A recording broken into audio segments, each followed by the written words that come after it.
you would, please summarize the main point of your book, Fast Food Genocide. Well, I think a lot of people recognize today that the American diet, with all the fast food and processed foods, lead to a population that's not just overweight, but a high rate of cancer, heart disease, strokes, and dementia. I think the part they're not that clear about is that as it's destroying your body and increasing risk of heart attack and cancer, they don't realize it's destroying your brain, affecting your personality, your judgment, your intelligence, and whether you get mentally ill or demented in later life. And what I'm saying right now, 100 years ago, 1 in 100 Americans were mentally ill. Today, 1 in 5 are mentally ill. So on one hand, I'm saying that the food we eat creates our personality to a degree and leads to extreme and profound unhappiness and an overall dysthymia, or lowering of people's emotions and creativity. On the other hand, there's a tremendous destruction going on, tragedy, that's disproportionately affecting poor people and people living in inner cities in what we call food deserts. And when we study these populations, we see they're not doing well as far as the medical care. They're not doing well as far as not just their health care, but the health outcomes. They have more cancer, more heart attacks, more kidney dialysis, more kidney failure. And it's blamed on sometimes their race, and there's bigotry involved in that. And I'm showing that no matter what the color of your skin, that this is related to diets people are fed. And Caucasian populations have the same poor outcome, with intellectual impairment, affecting their career, their economic viability and economic potential, earning potential later as they get older. That we're talking here about how poor nutrition destroys people's future. And it's blamed on who they are or what their genetics are, but it's really not due to that.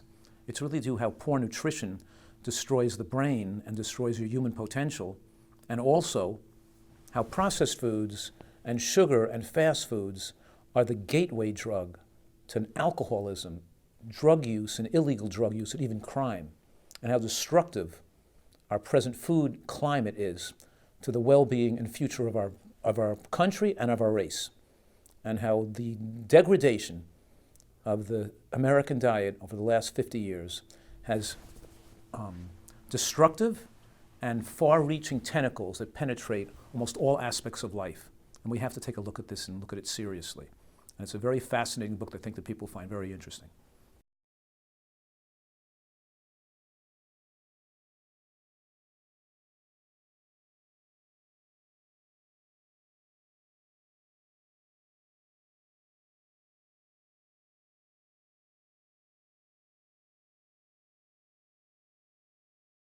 I don't think it's coordinated evil, but we know, for example, after the Civil War, when Black Americans were first freed, there were more centenarians, more elderly people, advancements in economic advancements in education and intellectual achievement. And then so it wasn't until the Jim Crow laws were passed and they were driven into the up out of the South into inner cities and where they couldn't get food, did we start to see these problems start to develop.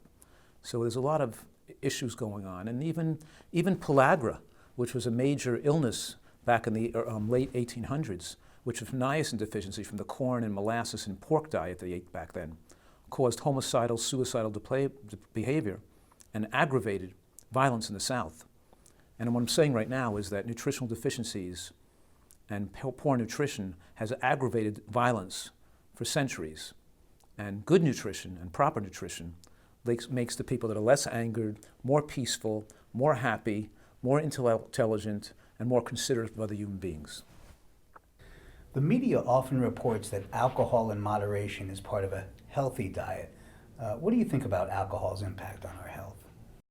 Well, I think alcohol is a known carcinogen, and any carcinogen in small amounts is not going to be that evident to be that bad, but as amounts get higher, it gets much more easy to study. You know, it's difficult to pull out all the risk factors and things people do wrong because they do so many things wrong. So it's hard to give so much, credit to one thing, because that's why it doesn't look like eggs are so bad, because they're eating meat and they're eating cheese and they're eating fried food, they're eating sugar, and how do you pick out one thing of all the 50 bad things they're doing?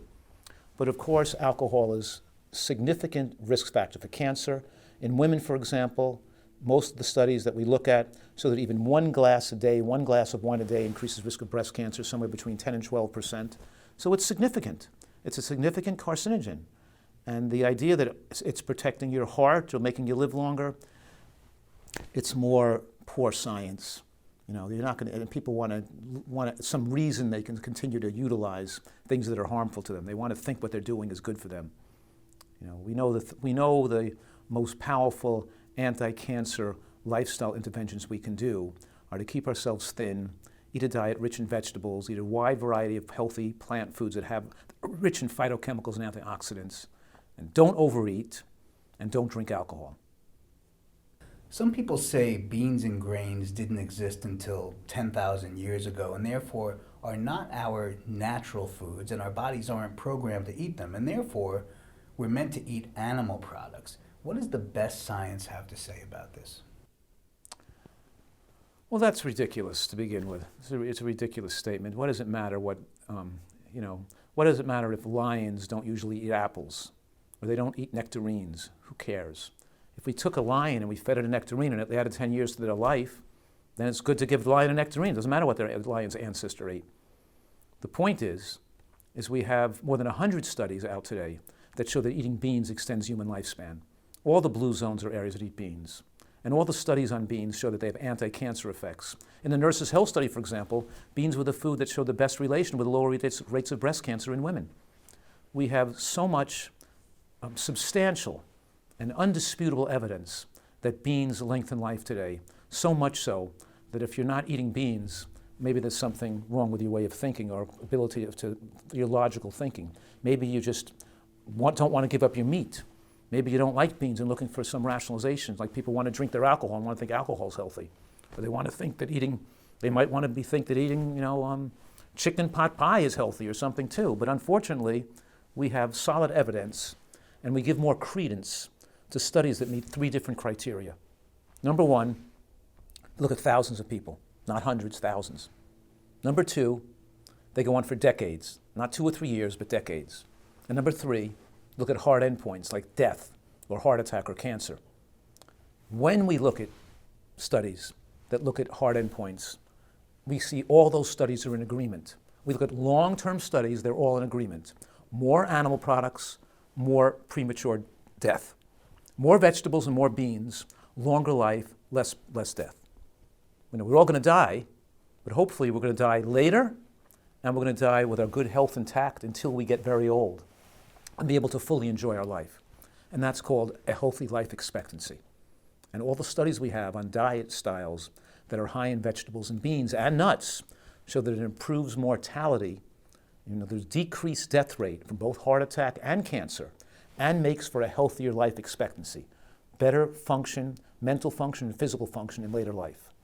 So you can have a hypothesis, you can have a theory, but fortunately, the science we have gives us the most evidence to think sensibly and logically to give people better advice today.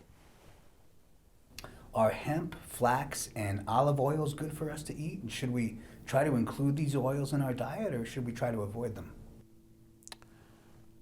I'm not insulting you or responding back in a snarky way, but I have to say that it's almost a ridiculous question because if you ask a person which is healthier, sesame seed oil or sesame seeds, because the sesame seeds have the lignins and the calcium and the phytonutrients and the inositol and the sterols and stanols. And when you put the seed and you turn it into oil, you've removed probably at least 90% of the beneficial factors that are in sesame seeds. Which is healthier, walnut oil or a walnut? And how does the body view it biologically? How does the body assimilate it? In other words, one is absorbed very rapidly into the bloodstream and stored as fat. The other is absorbed very slowly and burned for energy. So the point is that it's almost a ridiculous question that anybody would believe that an oil is healthier than the food the oil was derived from. It's actually a ridiculous question. The facts is that natural foods in their natural state before they're processed are healthier, and when they're processed, their calories are concentrated. And if you were somebody starving or anorexic, I have given people oil and recommended they eat some oil in my life because I had some anorexic patients that wouldn't consume calories and I had to have them gain weight. But the reality is most people are overweight and we're not looking for ways to make them gain more weight. We're looking for the ways they can lose weight. That means we have to reduce the calories in their diet. And one of the biggest scams ever perpetrated on the modern world is that oil is health food. The fact that the most calorically concentrated, no fiber to turn down the apostat, no significant nutrient levels, just pure fat And concentrated calories and putting up those extra calories on people who are already overweight is going to bring them good health. It's utterly ridiculous. Utterly ridiculous. The facts are, too, is that flax seeds have a huge amount of anti-cancer lignans and very beneficial nutrients, and those nutrients are lost in the processing of oil. Why wouldn't you eat the ground seed over the oil? Sesame seeds contain lignans too. Why would you destroy that? Why wouldn't we eat the whole food and get more benefits? And that's what the studies show. They show that the whole nuts and seeds have incredible and powerful benefits at reducing all-cause mortality and enhancing lifespan. You don't see the epidemiologic studies following people for decades looking at hard endpoints, showing that adding oil to the diet made them live longer with lower heart attack rates and lower stroke rates. Just not true. It's nonsensical.